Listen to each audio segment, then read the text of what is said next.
Student, स्वागत है आप सभी का आज फिर एक बार गुरुकुल क्लासेस चैनपुर में। कल हम लोग केमिकल इक्वेशंस के बारे में थोड़ी सी जानकारी हासिल की थी। एक छोटा सा वीडियो हमने पहली बार कल आपके सामने केमिकल रिएक्शन और इक्वेशंस के बारे में, इक्वेशंस से हमें कौन कौन सी सूचनाएं मिलती हैं, कौन सी सूचनाएं नहीं मिलती हैं, इसकी जानकारी मैंने आपको कल दी थी। आज बहुत सारे रिएक्शंस के प्रकार भी हैं, कई तरह की अभिक्रियाओं के प्रकार हैं। संयोजन, वियोजन, एकल विस्थापन, द्विविस्थापन, ऑक्सीकरण, अवकरण, उदासीनीकरण, अवक्षेपण इत्यादि।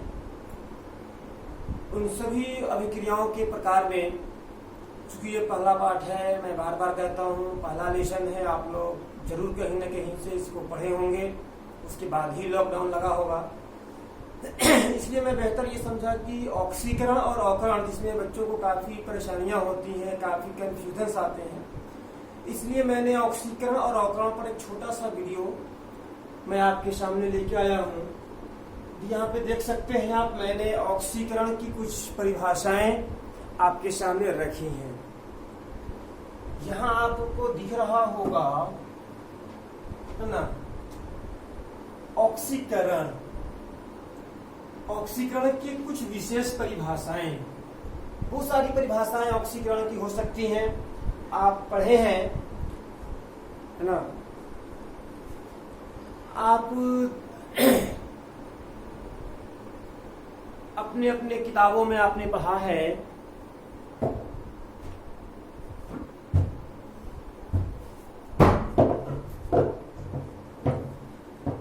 अपनी किताबों में आपने पढ़ा है कि किसी भी तत्व से ऑक्सीजन का संयोग या हाइड्रोजन का वियोग, इन्हीं दो बातों को हम लोग ऑक्सीकरण कहते हैं। और जब किसी भी परमाणु से, तत्व से ऑक्सीजन निकल रहा हो या हाइड्रोजन जुड़ रहा हो तो वो अवकरण है। लेकिन यदि किसी रासायनिक अभिक्रिया में ऑक्सीजन भी ना हो, हाइड्रोजन भी ना हो, और उसमें कोई बात ये कहे कि यहाँ पे ऑक्सीकरण की क्रिया हो रही है, अवकरण हो रहा है, तब तो वहां पे आप नहीं, हमने तो ये कभी नहीं पढ़ा। ऑक्सीकरण के लिए ऑक्सीजन का होना आवश्यक है, अवकरण के लिए ऑक्सीजन का निकलना जरूरी है, इत्यादि। इसलिए हमने यहाँ पे 6 बातों का जिक्र किया है। ये 6 बातें मैं आपके सामने अभी प्रस्तुत करता हूँ एक एक करके,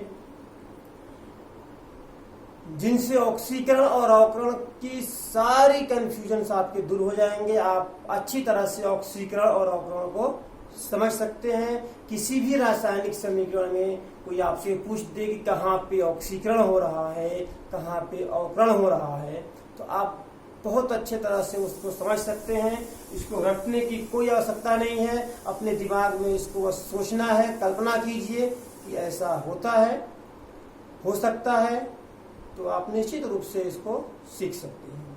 तो सबसे पहला जो भी आप लोग पढ़ चुके हैं, मैंने उसी से शुरुआत की है कि किसी तत्व से ऑक्सीजन का संयोग, किसी तत्व से ऑक्सीजन का संयोग, कोई भी परमाणु है उसमें ऑक्सीजन जुड़ जाए, अगर सीधे जाकर के ऑक्सीजन जुड़ जाए तो that is called oxidation. C+O2 बराबर CO2, कार्बन से प्रत्यक्ष रूप से जाके ऑक्सीजन जुड़ जाता है, अर्थात ये ऑक्सीकरण का उदाहरण कहा जाएगा। दूसरी परिभाषा कि किसी तत्व से हाइड्रोजन का वियोग, किसी तत्व से हाइड्रोजन का वियोग, वहां पे ऑक्सीजन का संयोग यानी जुड़ रहा था, इसमें हाइड्रोजन का वियोग। किसी भी रासायनिक अभिक्रिया में किसी यौगिक से, किसी भी परमाणु के साथ अगर वहां से हाइड्रोजन निकल रहा है, हाइड्रोजन की मात्रा में, उसकी सांद्रता में यदि कमी हो रही है, तो उसे हम लोग ऑक्सीकरण कहेंगे। और ये कोई जरूरी नहीं कि जो हम जितनी भी विशेषताएं बता रहे हैं आपके सामने ऑक्सीकरण की, या यहाँ पे आप देख सकते हैं अवकरण की, ये 6 विशेषताएं रहेंगी किसी भी क्रिया में, कोई जरूरी नहीं है। हाँ, 6 में से 1-2 हो सकता है तो भी, और सभी ये सारे क्राइटेरिया एक ही रिएक्शन के अंदर पूरी तरह से देखने को नहीं मिल सकते हैं। तो दूसरा हमने देखा कि NH3 अमोनिया गैस है, यहाँ पे नाइट्रोजन के साथ हाइड्रोजन जुड़ा हुआ दिख रहा है। NH3 अमोनिया में नाइट्रोजन के साथ हाइड्रोजन का संयोग है। ये यहाँ पे नाइट्रोजन गैस अलग करता है, हाइड्रोजन गैस अलग करता है। तो यहाँ पे नाइट्रोजन से हाइड्रोजन अलग हो रहा है, यानी ये ऑक्सीकरण की अभिक्रिया है। आगे चलते हैं, विद्युत ऋणात्मक तत्व या मूलक में वृद्धि। इलेक्ट्रोनिगेटिव रेडिकल्स होंगे, इलेक्ट्रोनिगेटिव एलिमेंट्स हैं अगर किसी भी केमिकल रिएक्शन में अभिकारक के रूप में, और जब प्रतिफल का निर्माण हो तो प्रतिफल के निर्माण के दौरान, है ना, अगर विद्युत ऋणात्मक मूलकों में वृद्धि हो जाए, उनका अनुपात बढ़ जाए विद्युत ऋणात्मक तत्वों का, तो वो भी ऑक्सीकरण कहलाता है।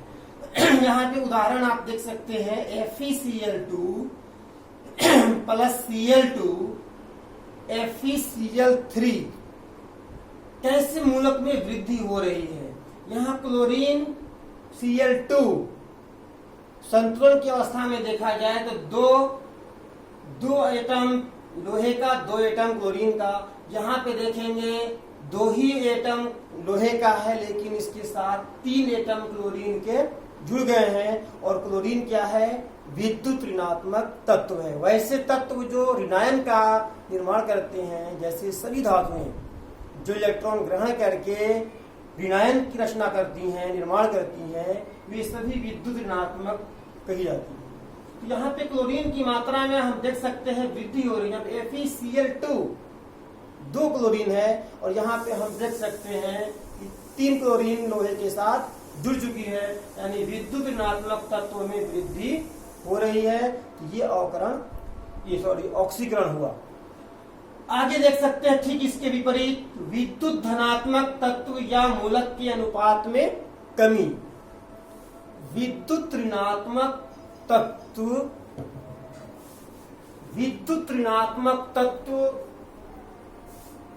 विद्युत ऋणात्मक तत्व, विद्युत धनात्मक तत्व जो होगा, वैसे तत्व जो इलेक्ट्रॉन का त्याग करके धनायन का निर्माण करता है। धनायन का निर्माण करने वाले सभी तत्व विद्युत धनात्मक कहे जाते हैं। और जब किसी रासायनिक अभिक्रिया में इन धनात्मक तत्वों के अनुपात में कमी हो, ये घट रहे हो, तो ये भी ऑक्सीकरण के उदाहरण कहे जाएंगे। ये अभिक्रिया भी ऑक्सीकरण की होगी। यहाँ पे हम देख सकते हैं Na2SO3 प्लस O2 प्रतिफल के रूप में बना Na2SO4। विद्युत धनात्मक तत्व के अनुपात में कमी हो रही है। यहाँ पे जो SO3 था, इसके तुलना में जितना सोडियम है, यहाँ SO4 के तुलना में भी उतने ही सोडियम है, यानी कि इनकी मात्रा में कमी हो रही है। सोडियम की मात्रा यहाँ पे अधिक है, यहाँ पे सोडियम की मात्रा कम है। संतुलन की अवस्था में देखें तो सोडियम यहाँ पे जितनी मात्रा में है SO3 के साथ, यहाँ पे SO4 के साथ जिस अनुपात में है, इसकी मात्रा में कमी हो रही है, इसलिए ये भी ऑक्सीकरण कहा जाएगा। अगले में आते हैं 5वां पॉइंट कि किसी तत्व की संयोजकता में वृद्धि। अभिक्रिया के दौरान प्रतिफल का जो निर्माण हुआ, प्रतिफल के निर्माण में यदि ऐसा देखने को मिले कि किसी तत्व की संयोजकता में वृद्धि हो रही है, एक की संयोजकता बढ़ेगी और किसी की घट भी रही है, तो हम वहां पे नहीं चलते हैं।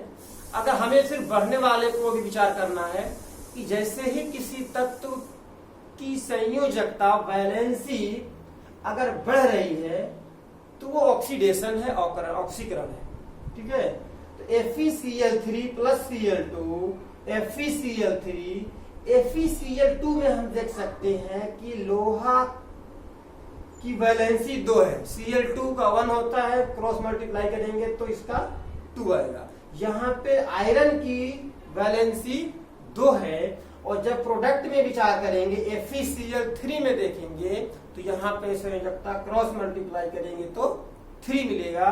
तो यहाँ पे हमने देखा कि तत्व की संयोजकता में वृद्धि हो रही है, तो ये ऑक्सीकरण हुआ। इसी प्रकार इलेक्ट्रॉन का त्याग, धनावेश का बनना, धनावेश ऋणावेश बनते हैं, तो उस अभिक्रिया के दौरान हम यहाँ देख सकते हैं कि जितने भी इलेक्ट्रोपॉजिटिव एलिमेंट्स हैं, विद्युत धनात्मक तत्व, सभी धातुएं अधिक क्रियाशील या कम क्रियाशील,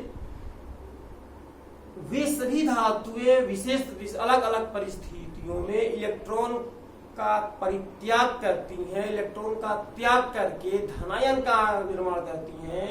तो इस प्रकार हम कह सकते हैं कि धनायन का निर्माण होना, धनायन का निर्माण होना यानी इलेक्ट्रॉन का त्याग करना, इलेक्ट्रॉन की मात्रा में कमी होना, ये भी ऑक्सीकरण का उदाहरण है, आप इसको समझ सकते हैं। ठीक इसके विपरीत हम लोग यहाँ विचार करेंगे अवकरण पर। अवकरण लगभग ऑक्सीकरण के विपरीत और साथ साथ चलने वाली अभिक्रियाएं हैं। ऑक्सीकरण के बाद हम लोग यहाँ पर नीचे आप देख सकते हैं ऑक्सीकारक, जितने भी हम 5-6 तो ऑक्सीजन का संयोग, हाइड्रोजन का वियोग, विद्युत ऋणात्मक मूलक में वृद्धि, धनात्मक विद्युत धनात्मक तत्वों में कमी, तत्व की संयोजकता में वृद्धि, इलेक्ट्रॉन का त्याग, ये 6 पॉइंट्स जो है ऑक्सीकरण को परिभाषित करने वाले, उसकी पहचान करने वाले हैं। वहां से एक समस्या हमारे दिमाग में उठ सकती है कि आखिर क्या है, कुछ तो कारण है जिसके चलते ऑक्सीकरण हो रहा है। कुछ वैसे परमाणु हैं जिनसे वो एनर्जी मिलती है, जैसे जिसकी बदौलत वो स्थिति बन जाती है कि ऑक्सीकरण हो जाता है। तो कुछ ऐसे पदार्थ होते हैं जिनको हम ऑक्सीकारक कहते हैं, जो ऑक्सीकरण होने के लिए विशेष माहौल क्रिएट कर देते हैं। ऑक्सीजन का संयोग है तो ऑक्सीजन कौन प्रोवाइड करेगा, हाइड्रोजन का वियोग है तो हाइड्रोजन को खींचने वाले परमाणु चाहिए। इस तरह से कुछ ऐसे पदार्थ होते हैं, वैसे यौगिक तत्वों के रूप में भी हो सकते हैं, यौगिकों के रूप में भी हो सकते हैं। वे क्या करते हैं कि ऑक्सीकरण के लिए उत्तरदायी हैं। इन 6 में से जिसकी आवश्यकता होगी, ये ऑक्सीकारक उसकी आवश्यकता को पूरा करेंगे, ऑक्सीकरण की क्रिया को संपन्न कराएंगे। उन्हें ऑक्सीकारक कहते हैं। जैसे एग्जाम्पल हम यहाँ लिख दिए हैं O2, H2O2, MgO, HCl2, HNO3, Cl2, Br2, KMnO4 इत्यादि। इस तरह से ऑक्सीकारक, और ऑक्सीकारक जो है ये इसका काम है ऑक्सीजन को देना, ऑक्सीजन को देना। तो जब ये ऑक्सीजन को देगा तो अपने में से देगा, यानी कि वहां जिसको देगा उसमें वृद्धि होगी और इसका खुद का कमी होगा। तो मान लीजिए हम एक ऑक्सीकारक हैं, मान लिया कि हम MgO हैं, ठीक है, MgO हम हैं, हम ऑक्सीजन दे रहे हैं दूसरे को, तो जिसको देंगे उसकी ऑक्सीजन की मात्रा बढ़ेगी, वो ऑक्सीकरण हमारा तो घट गया, हमारी ऑक्सीजन की मात्रा में कमी हो रही है, तो हम जो होंगे हमारा अवकरण हो रहा होगा। तो एक बात याद रखेंगे हम लोग कि ऑक्सीकारक जो होते हैं उनका अवकरण होता है, ऑक्सीकारक का अवकरण होता है। अब यहां आते हैं अवकरण पे। अवकरण दिख रहा होगा आपको, अवकरण ये ठीक जो हम लोग अभी देखिए यहाँ पे ऑक्सीकरण, ऑक्सीकरण का ठीक विपरीत चलने वाला है अवकरण। ऑक्सीजन का वियोग भी हो सकता है, यहाँ पे देख सकते हैं CuO में ऑक्सीजन है, यहाँ पे हाइड्रोजन ऑक्सीजन को लेके जल बना दिया, यहाँ से कॉपर ऑक्सीजन से हीन हो गया, ऑक्सीजन इसमें से छिन गया, ठीक ना। इसके बाद दूसरा देखते हैं यहाँ पे हाइड्रोजन का वियोग, और ठीक यहाँ पे आ गया हाइड्रोजन का संयोग। हाइड्रोजन जुड़ेगा, हाइड्रोजन जुड़ेगा, तो हाइड्रोजन जुड़ेगा तो वो अवकरण है, रिडक्शन है। I2 एग्जाम्पल देखते हैं, I2 प्लस H2S बराबर HI प्लस S सल्फर। तो यहाँ पे आयोडीन के अंदर हाइड्रोजन नहीं है, यहाँ पे H2S सल्फर के साथ हाइड्रोजन है। यहाँ पे आप देख सकते हैं सल्फर के साथ हाइड्रोजन निकल गया, सल्फर में हाइड्रोजन था, यहाँ पे हाइड्रोजन नहीं है, तो ये भी अवकरण कहा जाएगा। इसी प्रकार आगे बढ़ते हैं, विद्युत ऋणात्मक मूलक में कमी। विद्युत ऋणात्मक, अभी यहाँ पर देखे थे क्लोरीन, यहाँ पे FeCl2 में 1:3 था, H2S से रिएक्शन कराए हम लोग, बन गया FeCl2। यहाँ पे रेशियो 1:2, 1:3, और यहाँ पे घट के हो गया 1:2। जब विद्युत ऋणात्मक मूलकों की अनुपात में कमी होगी तो ये अवकरण कहा जाएगा। और यहाँ पे वृद्धि हो रही थी, विद्युत ऋणात्मक तत्व में वृद्धि, तो वृद्धि हो रही थी तो ये ऑक्सीकरण था, यहाँ पे कमी है तो ये अवकरण कहा जाएगा। ठीक है, आगे देखा जाए थोड़ा सा और, विद्युत धनात्मक मूलक में वृद्धि। विद्युत धनात्मक जो मूलक है वो बढ़ेंगे, ऑक्सीकरण में घट रहे थे, यहाँ पे बढ़ेंगे। विद्युत धनात्मक मूलक में वृद्धि होगी, HgCl2 प्लस Hg2Cl2। तो HgCl2 जो है एक और पारा से उसकी रिएक्शन कराए तो यहां हम देख सकते हैं कि Hg2Cl2, यहां का अनुपात 2 क्लोरीन के साथ एक ही है, यहाँ पे पारे की संख्या में वृद्धि हो जाती है। Hg यहाँ पर एक परमाणु है, यहाँ पे 2 परमाणु हो जाते हैं, इसकी वृद्धि हो जाती है, इसलिए ये अवकरण हुआ। संयोजकता में यहाँ ऑक्सीकरण में हम बता रहे थे अभी कि इसकी वृद्धि होती है। तत्व की संयोजकता में कमी, तत्व की संयोजकता में कमी, तत्व की संयोजकता जब घटेगी तो वो अवकरण होगा, रेड्यूस करेगा, रिडक्शन होगा। या भी यहाँ पे हम देख सकते हैं FeCl3 और यहाँ बना है FeCl2। तो FeCl3 और FeCl2 में यहाँ लोहा की संयोजकता 3 थी और FeCl2 में लोहे की संयोजकता 2 है, यानी संयोजकता घट रही है, ये अवकरण की परिभाषा हुई। इलेक्ट्रॉन का त्याग था ऑक्सीकरण में, और इलेक्ट्रॉन को यहाँ पे ग्रहण करना है, हासिल करना है। तो जो परमाणु किसी दूसरे परमाणु द्वारा दान किए गए, त्याग किए गए इलेक्ट्रॉन्स को गेन करते हैं, ग्रहण करते हैं, तो इलेक्ट्रॉन के ग्रहण करने से उनके ऊपर निगेटिव चार्ज उत्पन्न होगा, और वो निगेटिव चार्ज का बनना अवकरण है। ठीक है, इलेक्ट्रॉन का ग्रहण करना, जैसे जितनी भी अधातुएं हैं वो इलेक्ट्रॉन को ग्रहण करती हैं। धातु इलेक्ट्रॉन को दान करेगा, त्यागेगा, और अधातुएं क्या करेंगी, उन इलेक्ट्रॉनों को ग्रहण करेंगी, ग्रहण करके अपने आप को अस्थायी करने का प्रयास करेंगी। तो अधातुएं जब इलेक्ट्रॉन को ग्रहण करेंगी तो वो भी इलेक्ट्रॉन का ग्रहण होगा और वो अवकरण की परिभाषा होगी, अवकरण का एक उदाहरण होगा। तो और यहाँ पे 1 से लेके 6 तक जितने भी हम परिभाषा बताए, जितनी विशेषताएं बताया गया अवकरण का, तो अवकरण होने के लिए 6 बातें जो है मुख्य रूप से, ऑक्सीजन का वियोग, हाइड्रोजन का संयोग, ऋणात्मक मूलक की कमी, धनात्मक मूलक की वृद्धि, संयोजकता में कमी, इलेक्ट्रॉन का ग्रहण करना इत्यादि। तो इन सभी बातों को जिनकी वजह से अवकरण हो रहा है, कुछ न कुछ ऐसा है जो इसके लिए उत्तरदायी है।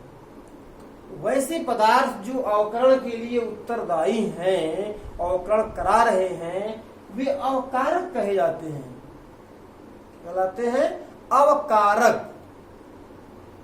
और अवकारक के हम यहाँ पे कुछ एग्जांपल्स दिए हैं, H2 plus C plus H2S plus Na sodium है, यहाँ पे SnCl2 है।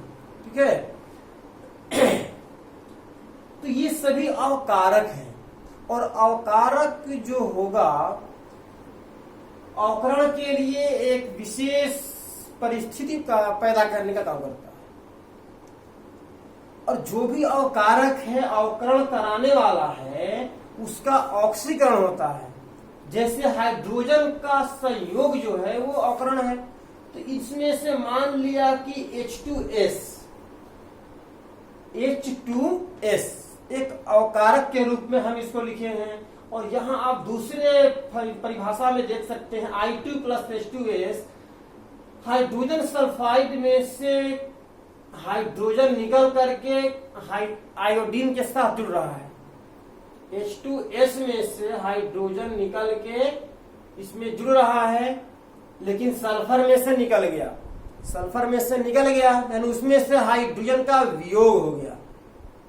H2S हाइड्रोजन के संयोग के लिए आयोडीन का हेल्प किया ताकि इसका अवकरण हो जाए, लेकिन इस प्रयास में बेचारे सल्फर का हाइड्रोजन निकल जाता है, यानी हाइड्रोजन का वियोग हो जाता है, यानी वो ऑक्सीकरण हो जाता है। इस प्रकार हम रिजल्ट के रूप में दो बातें याद रखेंगे कि ऑक्सीकारक का अवकरण होगा और अवकारक का ऑक्सीकरण होगा। ठीक है, तो यही इतनी बातें हैं ऑक्सीकरण और अवकरण को। आप इन छवों को याद रखेंगे, अपने अपने किताबों में इसको खोजेंगे, और भी अधिक से अधिक नए नए इसके एग्जाम्पल्स अपने से बनाएंगे, किताबों में एग्जाम्पल्स देखेंगे। और कल पिछले वीडियो में हमने आपके सामने रखा था केमिकल रिएक्शन और इक्वेशंस के बारे में, संतुलित असंतुलित, इस तरह से कुछ चर्चाएं की गई थी। यहाँ पे साइड में आपको दिख रहा होगा, मैं सामने थोड़ा सा कर लेता हूँ। एक्सरसाइज क्वेश्चन आप यहाँ देख सकते हैं। एक्सरसाइज क्वेश्चन में बैलेंस दिस केमिकल इक्वेशंस, यहाँ पे कुछ रासायनिक समीकरण हम लिख दिए हैं। इस रासायनिक समीकरणों को आप अपने कॉपी पे नोट कर लें, स्क्रीनशॉट लेकर के इसका फोटो भी आप ले सकते हैं, या इसको वीडियो को रोक करके इस समीकरण को उतार लें। आप उतार के इसको संतुलित करें, खूब प्रयास करें संतुलित करने का, और निश्चित रूप से मैं ये कामना करता हूं कि आप इसको अवश्य संतुलित कर लेंगे। आपस में साझा करें इसको। से हमने 6 लिखा है, कुछ बच्चे 3 करेंगे, कुछ 4 करेंगे, कोई 5 भी करेगा, कोई 6 में 6 भी करेगा, हो सकता है कोई ऊपर का 3 करे, कोई नीचे का 2 करे। इस तरह से करते करते आप लोग अपने जो आंसर है उसको कमेंट में डालें, ताकि बाकी के बच्चे भी इसको बड़े आसानी से पूरा कर सकेंगे। और जो भी क्वेश्चन इसमें से संतुलित नहीं होता है, या फिर ऑक्सीडेशन और रिडक्शन के रिगार्डिंग जो भी क्वेश्चन होंगे, आप उसको कमेंट में डालें। आपके साथी जो बच्चे हैं जो भली भांति अच्छे से मेरी बातों को समझ रहे हैं, वो भी इसका अपना उत्तर देंगे, मैं भी अपना उत्तर दूंगा। इस तरह से आपके सारे डाउट्स क्लियर हो जाएंगे। बस आज के लिए इतना ही, धन्यवाद।